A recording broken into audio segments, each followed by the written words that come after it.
Church intro video. Church intro video. You're not gonna say anything? My microphone's not working again and Nope. far as recording. Oh, well, it's working as far as us hearing you. I am sorry it is not recording properly. Okay, there we go. Church Intro video.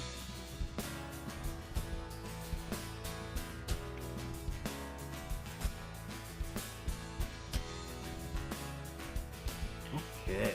Oh, church intro video. Yep. Season 3, episode 81. 81. A lot of episodes, man. It's all your fault. Mm-hmm. It's your fault we have this many episodes. Mm-hmm. My fault. Maybe we need 3 episodes. We've surpassed 3. But we're past that point where you can just go back to 3. We can't go back to 3? Now that we have to go forward? Now that we're at 381. I don't understand why we can't just go back to the 3rd episode. Hola, Biggs. I was saying, Biggs is here from Twitch. I don't know what that was. What was what? Me saying the word Twitch? Twitch. Twitch. That was quite often. When I have too much sugar, I twitch. My dog stepped on a bee. No.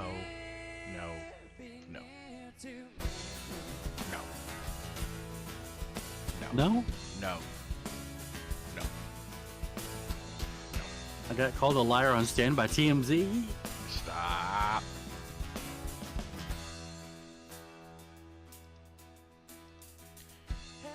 Zadie's here. Hola. Wife. Zadie.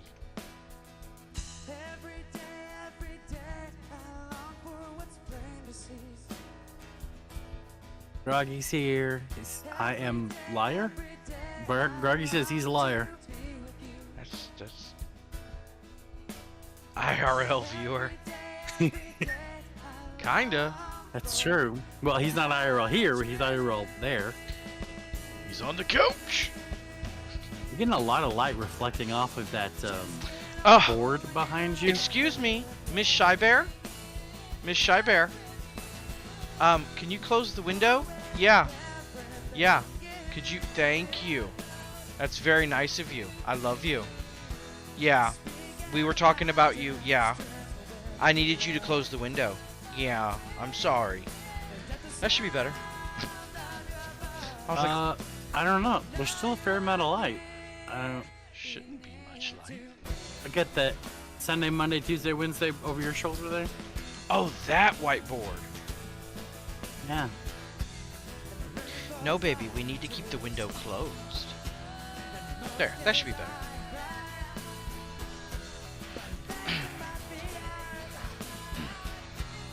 Don't get back up there and open the window, baby. I'm about to go live. I don't think you can sit in my lap during church. Yeah. It's not kiddie church. No. Yeah, Biggs is reminding us that they can't see us yet. All they can see is the countdown video. Yes. Countdown video. For like 50, Countdown video. like a minute more, 50-something seconds more. Okay. It would be nice if Zadie or Groggy would come get Miss Shy Bear, Get the cat. who is in my lap, and doesn't want to get down, and is mad that I want her to get down. Yes, I understand. I love you too. You are a sweetheart, but I think Mama's gonna come get you. Yeah. In less than 20 seconds.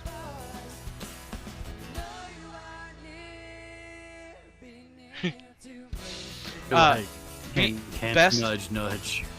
Best, you just have to talk to Mr. Groggy, and he handles So, Mr. Groggy hands out 5. subs like they're candy. He's like, here, you get a sub, and you get a sub, and you get a sub. And here we are. And Shy Bear is still here, since no one has come and gotten her like I asked. Despite all your passive aggressive hinting. Come on, Shy Bear.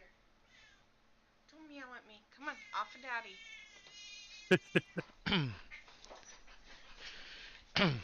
Hello and welcome to Season 3, Episode 81 of the Berean Manifesto, Faith, Hope, and Love for the Modern Christian.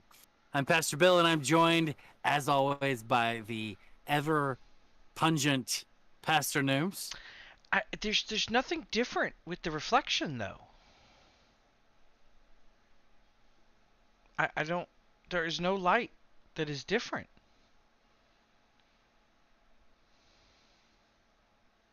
I don't know. I don't know why that's standing out this time.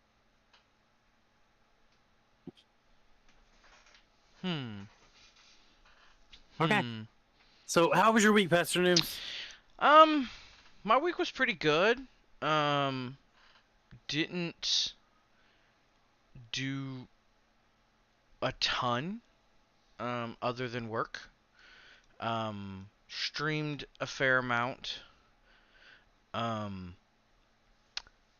You had some issues in your house this week as far as electricity and storms and computers and timing and other things, and so I This is true. I streamed some.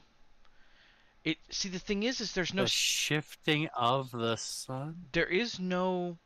I would agree with you if there was any sunlight coming into my office, but I have blackout curtains that there is no natural light in this room.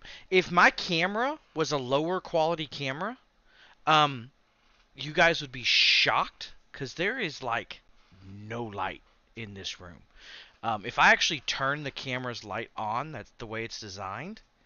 That's actually how with any light on. That's awful. Turn that off. No, that's awful. Turn that's that off. awful. I know, it's awful. It's awful. Don't do that. That's the light that comes with the camera. It's like a ring light around the camera. I don't think yours has that. No, mine has a virtual ring light. You put it up on the screen itself, and it just makes this big white light on the screen. That's weird. That's Yeah, hecka it is weird. I don't get what that reflection is from. It's weird. It's weird, y'all. Random reflection in your office. Which it worries me a little because there's no light sources. There is no visible light sources that would cause this. Did it go away? No, you didn't. No, you didn't walk in front of it. Did it go away? Nope. It is still there. Did it go away? Yes. Now it's gone. Now it's back. But nothing changed with that light. That light hasn't moved. It's reflecting off of this. Yeah, but this light hasn't moved. There's nothing different. I don't know. Yeah, but we this moved is that. Entertainment, folks. We That's moved what that this is. weeks ago. I don't know. My chair just fell to the ground. You still haven't got new hydraulics for that thing? I have not bought new hydraulics for this thing, no. There are many things that are more important than the hydraulics of...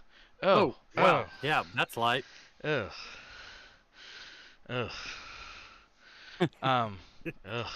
Now that's all messed up. You can't turn that light off or they can't see me. There's no other light. That's the only light on in this entire office is that one bulb. It's not enough. Go. It's okay. I don't know. That's funny. I don't know. Here you go. I'll fix it. This is good television, y'all. Let's see. Here you go.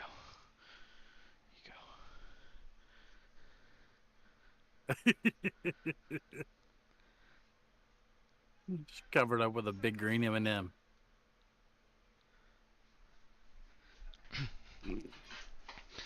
There. All right. Well, you already told about the highlights of my week, so we don't have to talk about my week. No, we do. Um, We do. We do need to talk about your week. How was your week, the Pastor power Bill? went out. The power went out, and we went and hung out at Taco Bell because a bat's brain. Well,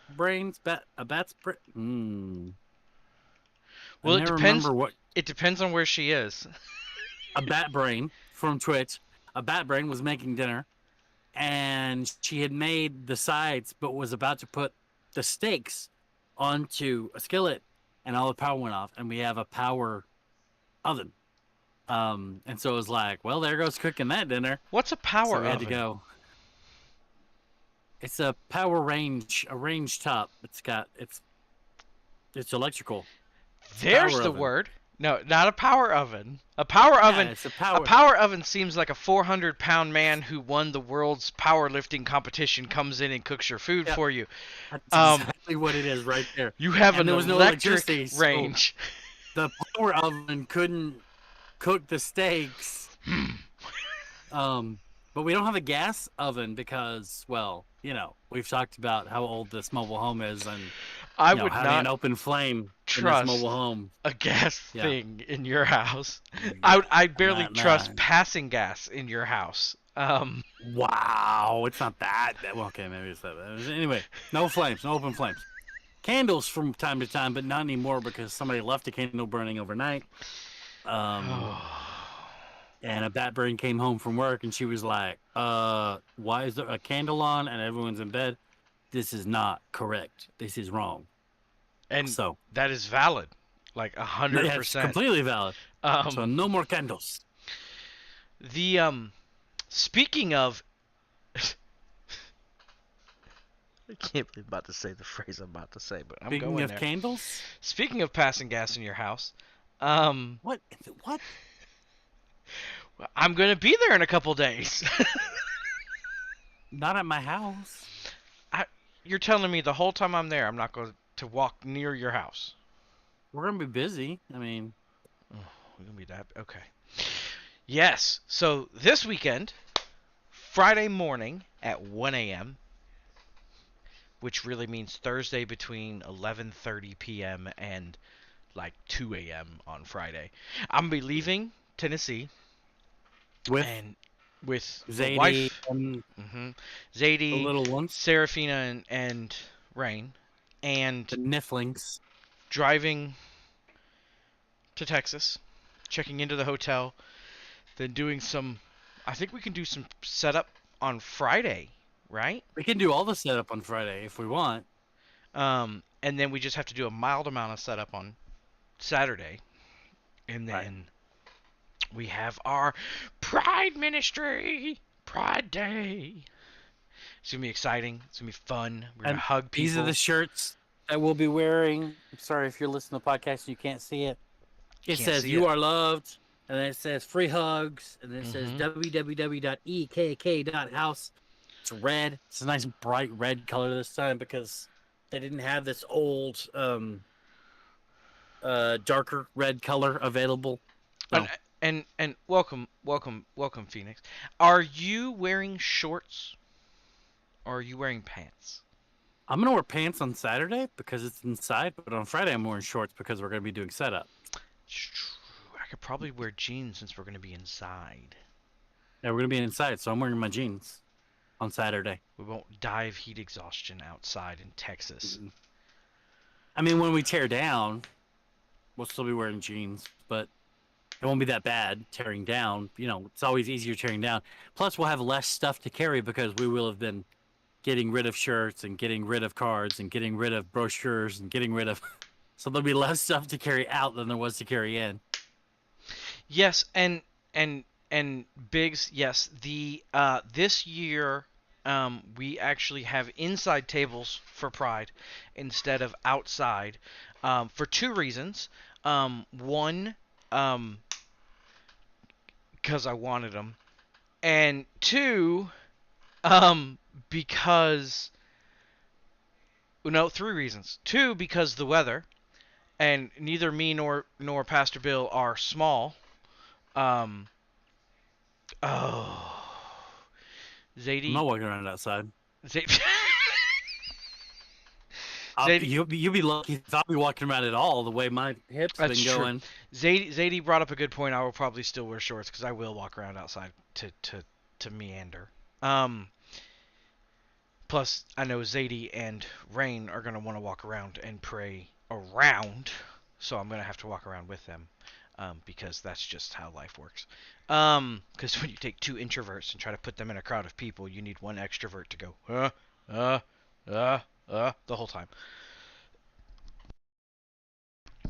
And the third reason is because the church had some, from the last time we put money into renting our booths, to this time, since we didn't get to that time because COVID canceled everything in the world. Well, the last two times were canceled because of COVID. The money run over, so we were able to get nice inside booths because we already spent the money. Right. Yeah. So there's that. There's that. All right. So now it's time for getting to know the pastors. It is, and it's my week because your cards always stink. You pulled a card last week. No, it's my week. It's an odd number, and odd numbers are mine. You pulled a card last week. But odd numbers are mine. Well, now it's mine. What is the dumbest way you've been injured? No, I can't talk about that. You're not allowed to talk about that? Mm-mm. No, okay, so the dumbest way I've been injured, we'll split it into two factors. The first is one of the times the dumbest I did. Oh, okay, yeah, we'll blame Biggs. Cool. New story completely. Brick. So, we're from the South, and Southerners, we do things a little Southern sometimes. And when we Biggs we were building a new house. That's the story I was going to tell Zadie, but we're switching to the brick story because that's what happened. And we were stacking bricks because we had extra bricks from when we built the house, right? My grandmother subcontracted homes, and so since she did the subcontracting, there weren't a lot of things. So we had extra bricks from hiring that contractor, and we needed to stack them under the house in the crawl space, because in the South, in case you're from an area that is not the South, we have crawl spaces. Well, we used to. The new homes are built on slabs like they are in Texas, but we had crawl spaces, and it's basically a space that you can crawl in under the house. That's why it's called a crawl space. So plumbing, pest control, structural inspections, right, electrical, speaker wire, all of it goes under the house. Temperature inside the house. Yep, makes things cheaper. So we decided to stack the bricks under there. So me and Biggs, we are not always the quickest at thinking of adequate solutions. We just need to get it done. We're tired. It's the end of the day. So Biggs is throwing bricks into the crawl space door, and I'm grabbing them and stacking them real quick, right? And this is perfectly safe and legal.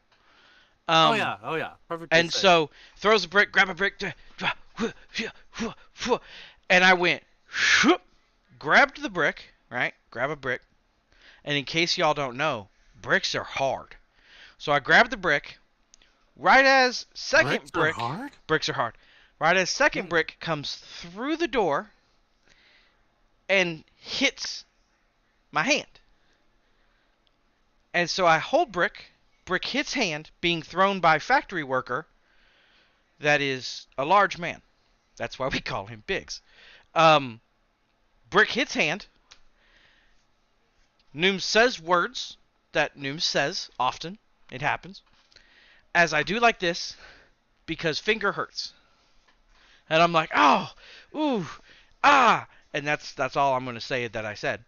And that's all that's all I can say that was said. I did yell for him to stop, and then other words at him also. And then I went, okay, it's fine. I think I'm better. And I looked down, and my shirt is covered in blood. And it wasn't before. And I look down, and I can see this finger, from here down, you have what's called a nail bed. It's where your nails grow from. And some people don't know that. I didn't until that day. Grow. Yeah. From. In quotations. In quotations. And it was outside when it's supposed to be inside. So my nail went from here to about here. And there was just lots and lots of lovely red substances. So I crawl out, and I'm like, I'm fine. Look, it's all good. Show him the finger. You know, it wasn't a naughty finger, so I can do it. You know, showed him the finger. He's like, we gotta go to the doctor. So the doctor then had to cut it off, cut the sides, and they had thought that I had lost the entire bed. So they thought I would never have a fingernail. And for weeks, if not months, one, I carried the fingernail with me to freak people out because I was a messed up child. And people would be like, what do you have there? It's like, my fingernail. And then show them there is no fingernail. Yeah. And underneath your fingernail is very ugly and wrinkly, in case you don't know that. Oh, yeah. Because it's not used to oxygen. And, yeah, that was the stupidest way I ever got injured, because Biggs threw bricks at me. I've had a fingernail ripped out before. It's it's pretty weird. So, what's your worst? And then I have to tell another story because Zadie already said that it's like a Tigger bouncing up and down, and so I've got to explain that at some point. All right, so right quick, a Batbrain on Twitch says, got shot in the face with a BB gun while they were playing Capture the Flag. Good old Houston. So, yeah, she got shot in the face with a BB gun. But it's okay. It didn't do any permanent damage. We think. We think. No. Okay, so, kind of funny, kind of dumb, but kind of funny. Twice in my life, as a kid, I've woken up flat on my back on the ground / floor, looking up at a crowd of people around me, concerned if whether or not I'm okay. The first of these was the first time I ever rode a motorcycle. It was a little tiny, low CC. It was a kid motorcycle. Mm-hmm. And we're at a friend's house, and the Aries, ARY, they own air conditioning company in Decatur, and they've been here for ages and ages. And so we're at their house, and I'm in the backyard, and I want to ride the motorcycle. It's my first time, and so we're riding circles just around their backyard. They've got this big above ground swimming pool, and we're riding circles. It's my first time. I'm a little freaked out. My hands are really sweaty, and as I am going, my hands continue to pull back just a little bit more and a little bit more and a little bit more because they're sweaty, which then makes the motorcycle go faster and faster and faster. As I'm going around this circle, I lose control and I run smack into the lip of the above ground swimming pool, right on my forehead. It knocks me backwards off the motorcycle, and I wake up on the ground looking up with people already around me. Fast forward a couple of years, it's Halloween. We're having a church skating night, and I went as an alien. Green face paint, green hair. I was an alien. And I kid you not, this is probably not my first time skating, but it's one of the first couple of times skating. I lose control, and I'm bent down like this, trying to get control over my feet, and I run smack into the handle, the concrete handle that you use to stabilize yourself when you're coming out onto the skating rink, and wake up A little green alien flat on my back on the floor looking up at a crowd of people surrounded around me. No real permanent injury that I know of, but isn't that hilarious? Just twice as a child, I lost control moving forward and just smacked my head right into a I- bar or... I have to say, this topic has been one of your best cards so far. So, Biggs said his stupidest injury, I've heard this story, was when he was car surfing. And for anyone who is our international friends or people who are outside of knowledge, Well, if you've seen Teen Wolf, the first Teen Wolf movie, then you know what car surfing is. yeah, homie, most our people who are talking in this chat right now are too young to have seen Teen Wolf, homie. No, but if you're like from another country, you're not in the U.S., then Teen Wolf is like, that was the 80s, so that was like 10 years ago for you that was popular Anyway, in other countries. it's riding on the top of a car, trying to surf it like a surfboard. For those of you that are not here. Groggy says he flipped over the handlebars on his bicycle. Yeah. Yeah, I've done that before. I've been riding my bike and hit a big rock and just right over the handlebars. Yep. So... But by far, I think my dumbest injury ever is there's this scar, right? You can see it in the camera that I'm showing right there on my wrist. So I had built this little doghouse for one of our pets. My kids named the dog Ninja. And I was out there and I was trying to start the pull string on the motor, right? The mower. Okay. And I had made the roof of the doghouse out of sheet tin, the sheets of tin. And I hit my wrist right on the edge of that tin and cut right into my hand there. So then, yeah. Okay. Yeah, so that we have some good injuries. We have some good injuries. This was a fun card. This was a fun card. All right, so now on to the next. Now that actually we're significantly warmed up, I think, and so I think we're significantly warmed up. I think we can start talking about the regular. So stuff. Tonight's topic is hated by the world? Question mark. And I mentioned this last week or the week before about I don't feel hated by the world. I feel slightly persecuted, but nothing like what I see people of other races going through. I certainly don't feel physically threatened in my country for being a believer in any way, shape, or form. And I wanted to, or at least it was on my heart today. It happened this morning. Like all week, I've been like, okay, this is the topic. This is where my heart's going. And then today, this morning, it switched, and then I went into study time, and I was like, okay, yeah, this makes sense. Nooms asked me this morning, what's the topic? And I was like, well, it's either this, which I was pretty sure it was going to be because that's where my heart's been all week, or it's this. And I was like, I don't know yet. I'll let you know. And then later I was like, yeah, it's definitely the second thing. Yeah. So.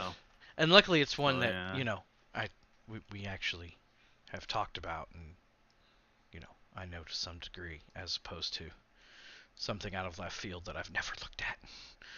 Because that would stink. Okay, so hated by the world. So we're going to start in John chapter 15, and we're going to be in verses 18 through 21 right now. And we will be coming back to John 15 a little later when we slightly pivot in the topic. But for now, we're going to be on focus on verses 18 through 21. Now, I'm not going to pick up my Bible and turn to that, but don't be alarmed. I have already typed it up on my Microsoft Word document from this copy of the Bible earlier today. So it's not like I'm not reading from the Bible. I've written it down. Not that any of our regulars would, but anyway, I don't know why I said a lot. John chapter 15, verses 18 through 21. If the world hates you, understand that it hated me before it hated you. Mm-hmm. If you were of the world would love you as its own. However, Because you were not of the world, but I have chosen you out of it. The world hates you. Remember the word I spoke to you. A servant is not greater than his master. If they persecuted me, they will also persecute you. If they kept my word, they will also keep yours. But they will do all these things to you on account of my name, because they don't know the one who sent me. Okay. All my life, I don't know about your life, your past experiences. All my life, I've been taught the pat, normal, evangelical answer about what this is talking about to mean the secular world will hate you for following Christian standards. The secular world, those who don't have faith, those who are outside of the church, those who are in the secular government, that this is what leads to the persecution of the church in Revelations, that this is what this is talking about. You? Kind of, with the caveat that I think we're going to touch on later, I believe. But yes, pretty much exactly the same. Well, let's caveat a little bit right now. Who persecuted Jesus? Last time I Was it checked, the secular world? it was the religious. It was the religious world. The secular world literally looked at Jesus and went, I ain't see nothing wrong with that guy. I'm going to wash my hands of this. You guys go take care of your own business. I don't want anything to do with this. Jesus was never persecuted by the secular world, never persecuted by the secular government, never persecuted by non-believers. It was only ever the religious world, the religious believers, those who thought they had a handle on religious truth. Oh, Nooms is doing a face. Did I say something that's not 100% on the nose? Well, I see where you're going, and I agree with the sentiment. But there was some Roman persecution once he was sentenced by his own people. The Roman centurions. Yes. Who carried out the punishment. Yes. Right. That's the only caveat that I was like, there's the guy who stabbed him, and there's the guy that hit him, and those might not necessarily had been, but I understand what you're saying, and those are accurate statements. I just want to make sure that we're clear for people who are sticklers about word choices. Not me, because I'm not a stickler for word choices. So nobody in the secular world and the secular government looked at him and went, I'm going to persecute him because he believes differently than I do, which is what Jesus is talking about. They're going to hate you because you represent me. Right. Right? Right. Okay. So let's look more into that and make sure that this idea follows through. So if we turn to, so we're cross-referencing this. Why is my mouse not clicked onto the chat bar anymore? If we turn to Matthew 10, verses 21 through 25. Okay, so who was Jesus talking to when in John chapter 15, verses 18 through 21? The disciples, right? Yes. Yes. He wasn't making a blanket statement. He wasn't saying all people for all time that follow me will always be persecuted. That's not what he was saying. He was specifically saying this group of people would be persecuted. And so in context, it was this group of people. Now, when we draw lessons from Scripture, we want to look at this scenario and go, okay, if this happened to the apostles, it's likely to happen to the rest of us. Okay? So we're not making the claim that Jesus is prophesying this over every Christian to ever live. We're saying we can draw from this example and make sure that we're being as wise as serpents while we're still being as meek as sheep, right? Okay. So Matthew chapter 10, verses 21 through 25, Jesus says, brother will betray brother to death, and a father his child. Children will rise up against parents and have them put to death. You will be hated by everyone because of my name, but the one who endures to the end will be saved. When they persecute you in one town, flee to another.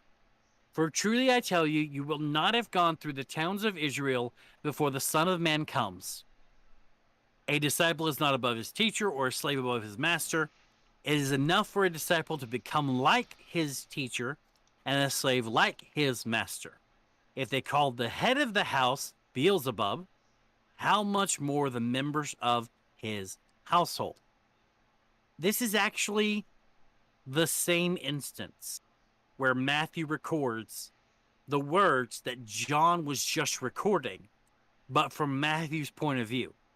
This is the message Matthew took away from the exact same encouragement that Jesus was giving. And a lot of people have looked to this and they'll say things like, oh, well, you see there, you see this. This is proof that Jesus came back in AD 70 because it says you won't have gone through all the towns of Israel before the Son of Man comes. He's saying he was going to come back real soon. And he fulfilled that. Except that's not what that means unless you're putting that inference on that. What Jesus is saying is you're not going to get turned away from every town. Don't be discouraged when you are turned away. You won't be able to go through all the towns and get turned away by all the towns before the Son of Man comes, because not all the towns are going to turn you away. It's one of those tongue-in-cheek kind of, you know, he's speaking buddy. He's not doing that official prophecy thing. Okay, so once again, he's talking directly to the disciples there.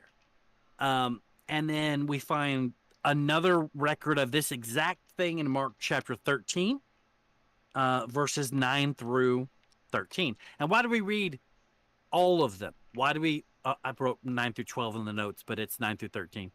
Why do we read the exact same instance in each one? Simply because of the fact that it's from multiple points of view.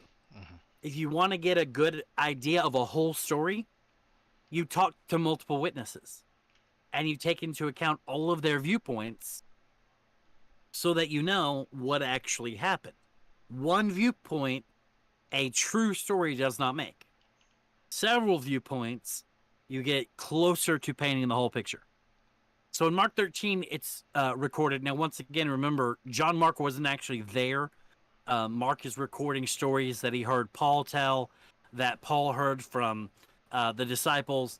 And then Mark wrote down a lot of what Peter said. He spent a whole lot of time with Peter when Peter was older and his vision was failing and he couldn't write anymore. And so a lot of these stories are from Peter's perspective with the influence of stories from Paul and other people that Mark hung out with. But you be on your guard. They will hand you over to local courts and you will be flogged in the synagogues. You will stand before governors and kings because of me as a witness to them. And it is necessary that the gospel be preached to all nations. So when they arrest you and hand you over, don't worry beforehand what you will say, but say whatever is given to you at that time. For it isn't you speaking, but the Holy Spirit. Brother will betray brother to death, and a father his child. Children will rise up against parents and have them put to death. You will be hated by everyone because of my name, but the one who endures to the end will be saved. Okay. So when we look at the first century church, right after Pentecost, what happened? This. Yeah. Exactly this. Brother turned against brother and betrayed them, turned them in to the synagogue, turned them in to be killed. Children rose up against their parents and turned in their parents who were following Jesus instead of the Sanhedrin. Paul was present at the first stoning of the first Christian martyr, Stephen. He served as the coat holder so that people could throw stones without messing up their overcoats, because that was a messy affair. He held the coats because he so believed in that these people were committing this heresy. the fulfillment of what Jesus is saying here happened right away. They were persecuted, and it was fulfilled right away, right?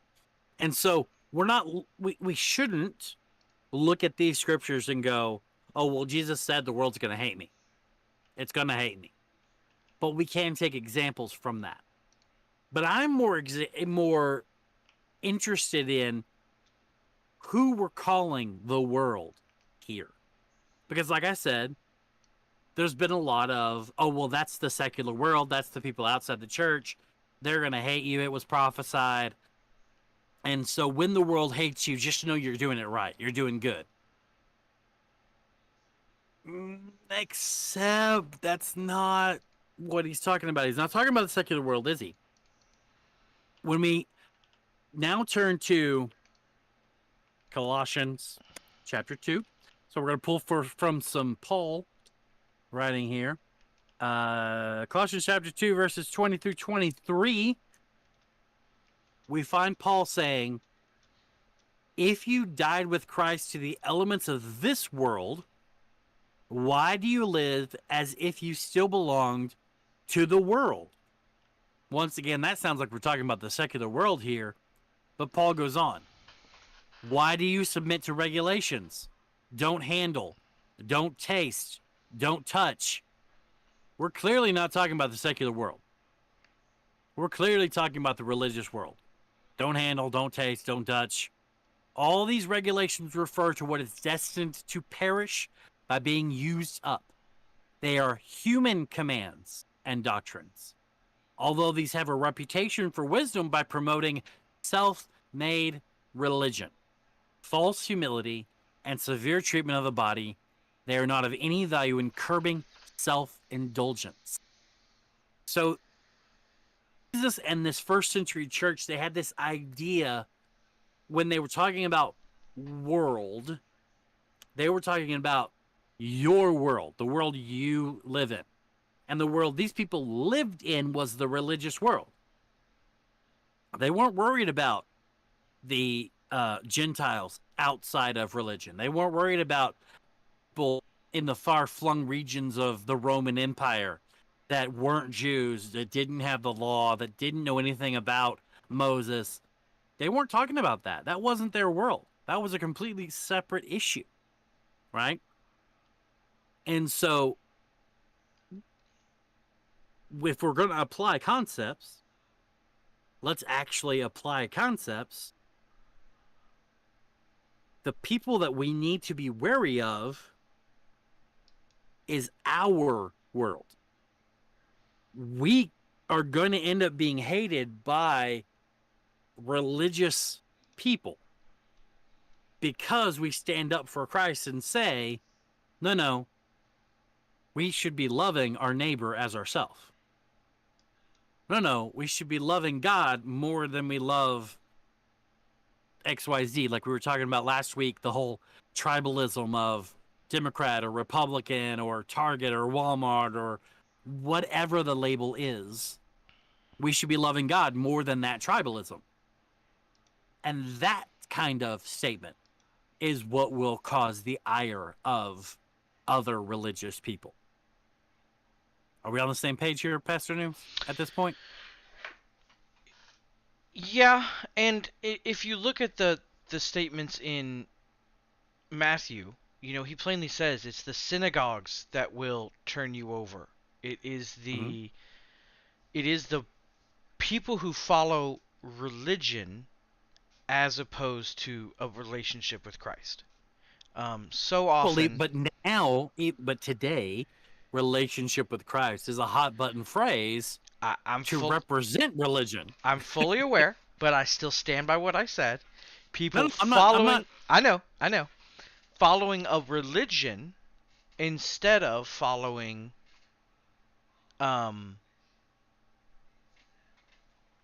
the teachings of the Bible. So often, so many of our churches have walked away from certain teachings. There's a lot in the world that is interesting along those lines. Yeah. Okay, so now we're going to jump back into John, and we're going to tag on with this concept, and then we're going to pivot slightly. We got about 15 minutes left, so it's a good time to pivot. John chapter 15, we're going to start in verse 21, and then we'll move on to 22 through 25, just because I want to make it clear that, we're not actually skipping anything. We're just marrying back together the section we read earlier with continuing on in that same chapter. So I believe it's 21 starts with, if they kept my word, they will also keep yours. But if they will do all these things to you on account of my name, because they don't know the one who sent me. If I had not come and spoken to them, they would not be guilty of sin. Now, they have no excuse for their sin. The one who hates me also hates my Father. If I had not done the works among them that no one else has done, they would not have sin. Now they have seen and hated both me and my Father, but this happened so that the statement written in their law might be fulfilled. They hated me for no reason. So if there was any doubt in your mind when you're reading in John chapter 15 and verse 18, where it says, if the world hates you, understand it hated me before it hated you, who that world is he's talking about, you just need to jump down to verse 25, where it literally says, their law might be fulfilled. And then he quotes from the book of Psalms. Well, that obviously has nothing to do with the secular world. That is obviously talking about the religious world, because their law, they hated me in the law, they hated me for no reason, would not exist in the secular law. That is a straight quote from the book of Psalms. And that word for law is specifically the law of Moses. Right. Or the books of the law. Can be used to just refer to the Torah, can also be used to refer to the Right. books of beyond just the given law. Anyway, so I I found it interesting, and we could probably talk a whole episode about this. But what do you think about that sentence there where Jesus says, if I'd not come and spoken to them, they would not be guilty of sin? So that word sin is interesting, because it's not the same word that's used everywhere. This one can also mean an offense.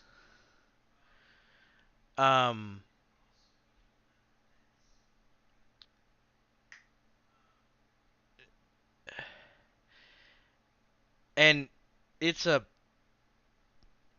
interesting, when you look at some of the Greek that's used there. The KJV doesn't say excuse; they say cloak, like a covering, Right. which is a type of excuse, but a Mhm. pretense is another way of saying that they were hiding behind. Now they are hiding behind uh, the law, hiding behind other things. So Right. it's an interesting word choice that is used there. And yeah, that's just an interesting. Just overall, that's an interesting. It's a very interesting concept there. He comes in and he says, they could have continued to go the way they were going and everything would have been fine. But now that I've come and exposed that the religion was pointing to me, you can't follow the law anymore. It's not going to hold you up anymore. Yeah. It's not going to cloak you anymore. It's going to do nothing for you anymore. And it's just as interesting. And if we tie that into Paul's whole without law, you are not held responsible for your sin. it's a really interesting concept. Just a big interesting concept. There's nothing to do with what we're talking about tonight. Nothing to do with it, but it But I is just an thought it was interesting. really interesting. I honestly have missed that verse in the past in reading.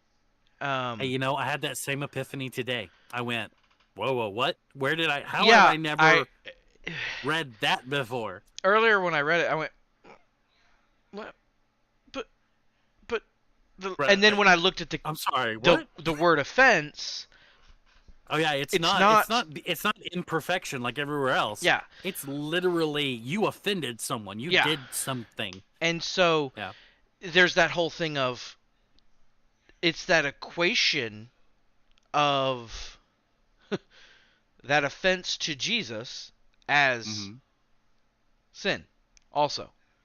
And they wouldn't have had that additional sin on them, the rejection of me, if I hadn't come. They just would have had the missing the mark that's talked about, which is the Greek. That we're all born with. Right. This is a whole new thing, and it's an Mhm. interesting. It's used more than I thought it was in the New Testament. It's used 174. Sorry, I already clicked away from it. It's used like 174 times or something. That it's translated that way, and that's an interesting. I'd honestly like to look at those in a little more detail. The times that it Yeah. is translated like All that. right, so here's where we're pivoting slightly. Okay? Okay. So we've gotten into this whole conversation recently about Democrat, Republican, you know, between you and me, you know, privately. I was at gonna least. say we've had a lot more Um, conversation than we've had publicly, but yes. No, privately. Where I've expressed, you know, you've got one major political party that embraces, in my opinion, certain parts of Scripture and does a really good job of fulfilling those, but ignores the rest. And you've got another political party that embraces other parts of Scripture and does really good job of fulfilling those and ignores the rest. And I felt like you need a balance of both of these worldviews to have an effective biblical government. That was what I expressed. Now, yes, there was more to that, but without betraying what we said and without endorsing or shining a negative light on one party or the other, that's as much as I can say about those conversations, right? Yes. Yeah. So I'm going through my research today and I'm studying and it comes up that we fear, or we've been taught to fear, some future persecution from some secular government. And we've just proven in the scriptures that that's not what Jesus is talking about. He's not talking about persecution from a secular government. So what I want to do here at the end is, as a personal statement, and then we'll look at some scripture, is be wary, once again, personal statement, of any government claiming to be a Christian government or claiming to have a Christian nation. Because any persecution of Christians, like the ones we find in the book of Revelations, will come from a religious government claiming to represent God. Full stop. It will not be a secular government. It will not be an atheist government. It will be a religious government. Right? I will agree it is a government that is a one world government with a one world religion, which would lead to an assumption that it will be a religious order similar to how not necessarily a theocracy, which I'm trying to equate what some people might take a statement to mean. But it will be someone who is claiming to be doing what is best for Christians and Jews and Muslims and Hindus and bringing it all in. So it's interesting to see how that's going to end up. 2 Thessalonians chapter 2. We're going to read verses 1 through 4. Now, concerning the coming of our Lord Jesus Christ and our being gathered to him, we ask you, brothers and sisters, not to be easily upset or troubled, either by a prophecy or by a message or by a letter supposedly from us, alleging that the day of the Lord has come. Don't let anyone deceive you in any way, for that day will not come unless the apostasy comes first and the man of lawlessness is revealed, the man doomed to destruction. He opposes and exalts himself above every so-called God or object of worship. So he sits in God's temple, proclaiming that he himself is God. That's a theocracy. That is straight up, worship me, I am God, I rule the world, you will worship me as God. We get down to verse 9. It tells us this person will perform miracles. Well, it says false miracles, signs and wonders. We get down to verse 11. It tells us that God will send a strong delusion on the unsaved so that they will believe the lie that this man is God. Then, let's go back to Matthew and see what we find there about this same topic. Matthew 24 is the chapter. Verses 23 through 27 is what we'll look at. If anyone tells you then, see, here is the Messiah, or over here, do not believe it. Like the guy in Hawaii right now who's saying that he is Jesus Christ returned and has a TikTok account and has been performing miracles and has about over 1,000 people that have moved to Hawaii to be his disciples. That's not Jesus. For false messiahs and false prophets will arise and perform great signs and wonders to lead astray, if possible, even the elect. That's you and I, Christians, the elect. Verse 25, take note, I have told you in advance, so if they tell you, see, he's in the wilderness, don't go out. Or, see, he's in the storerooms, don't believe it. For as the lightning comes from the east and flashes as far as the west, so will be the coming of the Son of Man. There will be believers that when this new one world religion and leader shows up, even the elect, even believers, it's possible for them to be led astray into believing that this person actually is God. Yeah, and it's definitely going to be a hard time as if we get to that point. When the world gets to that point, hopefully it's not us, but up to this point, this person who's doing these miracles and these wonders, and if you cross-reference that with Daniel and Revelations and all that, it's a time of great peace. There's no world hunger. He gets rid of all sickness and disease. Oh, it's basically a paradise for about 3.5 years. Yeah, and then he declares himself God, and everything goes downhill really, really fast. Yeah, and that's the problem is at the beginning, it's not necessarily a theocracy. It's at that moment when he takes that extra step and makes it a theocracy that we have a problem. Well, there's a problem all the time.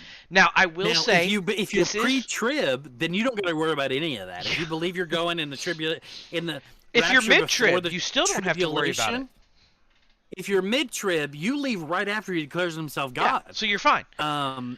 If you're post-tribulation, it sucks. Man, you guys need to watch out. You're going to have some hard time. I will say this is also one of the times that I believe the KJV has it better than the NASB or the CSB. I'll never claim that the King James has it wrong. I know. I will claim that the readers of the King James have to not be lazy. Yeah. But most people, as human beings, are lazy. Yeah. So the room, see, he is in the storerooms. When you read that, I was like, that doesn't make any sense. Why would that be? Yeah, it's weird. Why would That's that weird be phrasing. who cares if he's in the storerooms? Like that doesn't make any sense. So it's Oh, well, actually because there's hungers and famines, and he's filling the store. He's providing food. and I get that, but when you think of the word storeroom, you don't always think of that in modern culture. So Right, what you that don't think room about that. is specifically a dispensary or a distributor akin to an oriental house that is used for a that's used to hide away the extra. Mm-hmm. It's not just for Yeah. like the public storehouse. So the NASB calls it the inner rooms, which also has a little bit better of a ring to it. But I gotta say the KJV has the best like factor, in which they call it the secret chambers, and that's just Ooh. that's scarier, and it's to Look, me he's in the secret chambers. when you read what the Greek word means, you know the Yeah. the hidden foods, the hidden storehouses, the secret chambers just works better Right. than storehouse because so that I was like when you read it I was like storerooms. But you gotta What think. is- You gotta think. Jacob in Egypt. Yeah. 7 years of famine, but Yeah. they were storing up Yeah. in their storehouses. Yeah. Hidden away food, so that when the famine hit, Yeah. everyone had enough food to eat. Yeah. And that's what this idea is. Yes. Go look. He's providing food from the secret storehouses. No, that's not the Messiah. He is providing food, but that's not Jesus. That's not God. Yeah. That is just, Yeah. a human. And that's what's going to be scary about that situation and where the true persecution really comes from when we hit that part of Revelation. It'll be persecution light up to that point. Yeah. It'll be a lot like what it is right now. Oh, Yeah. you're a Christian. All the fairy tales. You believe the Yeah. If you think that's persecution, you can't handle that. You've got a rude awakening coming. The beheadings are going to as shock things you ramp up. greatly. Yes, when you're found guilty of heresy because you're not worshiping the new God. Yeah, that's going to be a rough time for yeah. you. It's gonna be a big shocker there. Yeah. So that is, But it's not gonna be a secular government that does that. not it at that won't point. Be. No. It won't be a secular government. It will literally be a government that it says they are a religious government that is doing it for the sake of God, that we are united under God, one nation under God, indivisible. That this is the kinds of words that nation will use. I'm not saying I the know. United States is that, but I'm saying those are the kinds of words it will use, that government will use. Yes. As far as I'm concerned, the United States is going to fall before any of this happens. I honestly because there's believe no the way same. the one world government to exist under the competition against the United States. It's just not going to happen. We're a little too gun happy and proud to fall to a one world government. Hand me a gun and a beer, and I'll prove how much of a god that man is. Well, someone will. Yeah, that's exactly what's going to happen. And And he'll then 3 days probably later, he's sound gonna like rise that. from the dead, and everybody's going to go. Yeah. It's definitely "It going was to be true." it's definitely going to be a hard time, and we definitely have to be very cautious. It's kind of like there's that statement, I don't remember who said it because I'm terrible with things, but the scariest thing in the world you'll ever hear is, "Hi, I'm from the government, I'm here to help." And I believe when that the was a government, comedian that said that, but I can't remember which one. I can't remember who it was. But when that statement also is tied to, Or was that Thomas Jefferson? Who said that? "We're here to help. We have your religious backing. We are of God. We are," it's going to be a double issue. And sadly, a lot of people will, it'll be bad. Was it Ronald Reagan? Ronald Reagan is given credit for it, but a president never says anything smart unless a speechwriter wrote it for them. So I'm trying to figure out who the speechwriter was that wrote that. I think you all know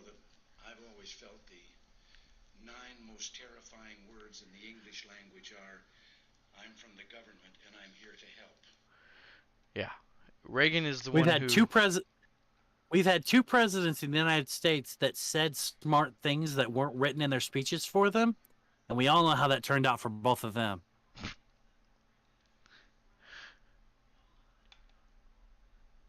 If a president says something smart, it's because it was approved and written in a speech.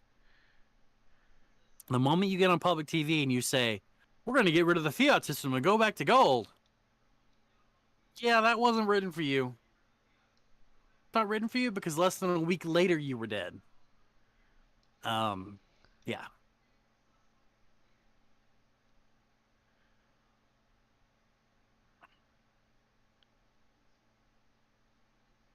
And it was about the tax code, just so you know, which is, you know.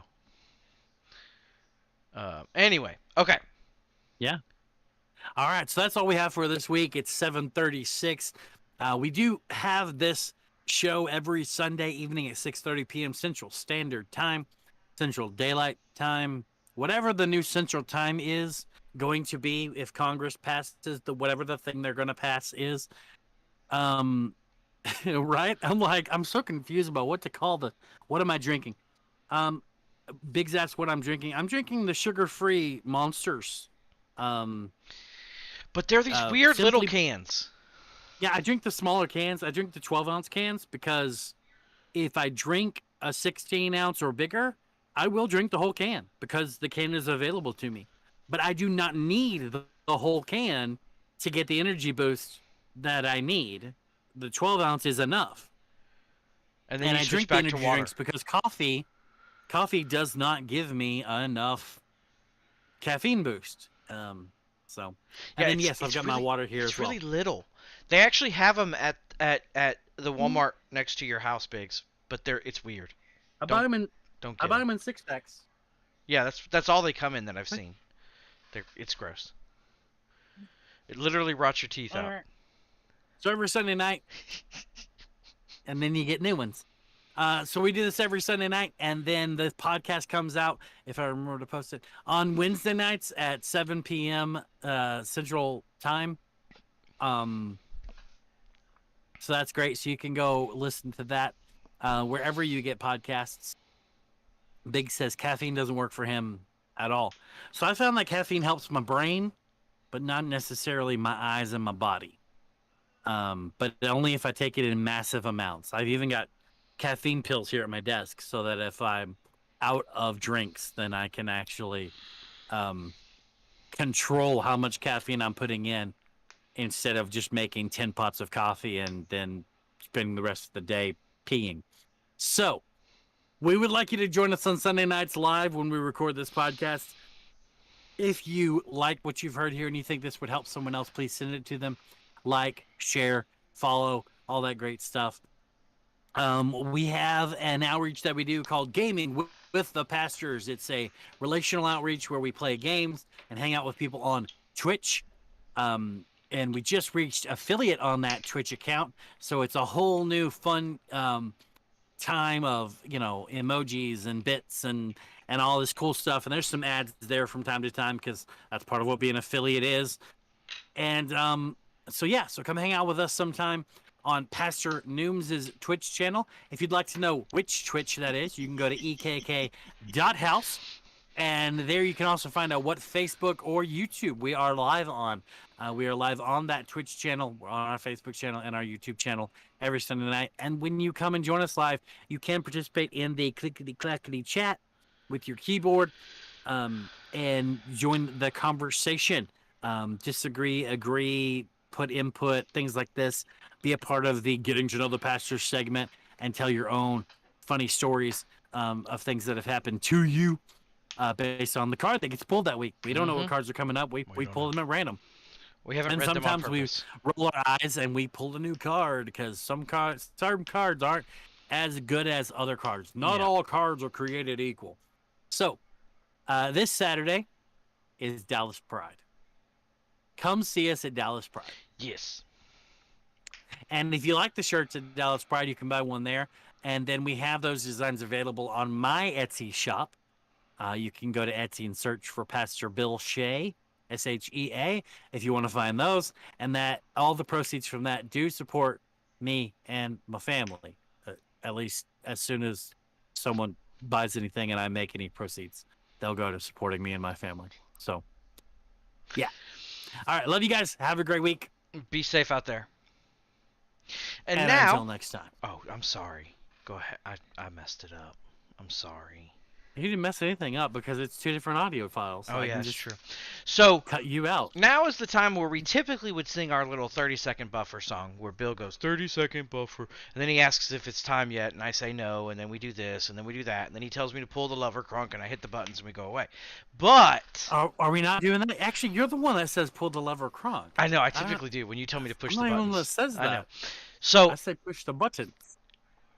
for those of you who are live, I will tell the story that Zadie said I needed to tell about the fact that Tiggers bounce. So, Okay. Wonderful things about Tiggers. Yeah. Tigger's a wonderful thing. Yeah. So I'm not a small guy, but I'm not the biggest guy. But I have this really weird thing that happens if I fall down. You're a medium guy, I'm a medium. as it were. The shirt says extra Big large, guy. but I'm not I'm not like a small guy. a big guy, and I'm not like a small guy. I'm like... Anyway, I do not fall down. And Bill's laughing because he knows where this is going. And Zadie is probably laughing in the living room because she knows this for a fact because she's seen it on multiple occasions. If I fall down, I bounce. There is no reason I bounce. I am not made of plastic. I am not elastic. It is not anything around that. But for Say it some again. reason, Say it again. Say that again. I- I'm not plastic, not made of elastic. I'm not. I'm not plastic nor elastic. But I bounce when I hit the ground. And it is like a Tigger. Because I will bounce on my butt multiple times across a pavement. So, twice in 1 year, within a couple weeks of each other, I fell. Once delivering a pizza. And the pizza, magically, even though I bounced 4 times, and one of the neighbors that was outside smoking a cigarette, offered to call an ambulance because she thought I was dead. I hit the ground so hard and so many times, she said.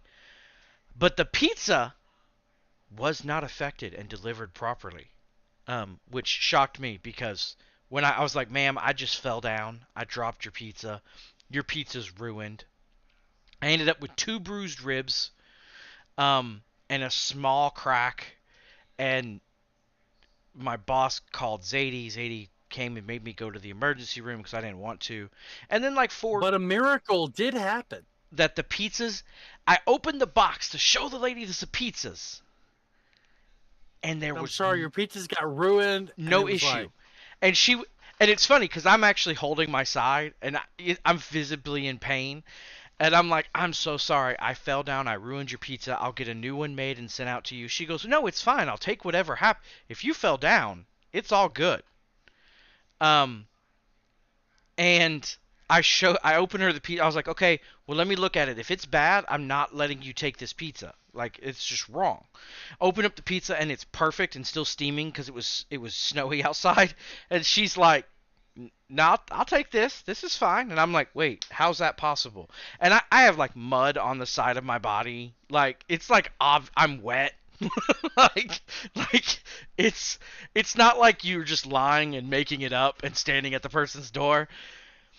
And then like a couple days later, I did the same thing at my house and bounced on the ground twice after I rolled down the stairs and ended up bruising my thigh real bad. But that is the story of why Tiggers bounce, because Nooms is part Tigger, it seems. and the wonderful thing about Nooms is a wonderful thing. So, there's your 30-second buffer, y'all. I bounce.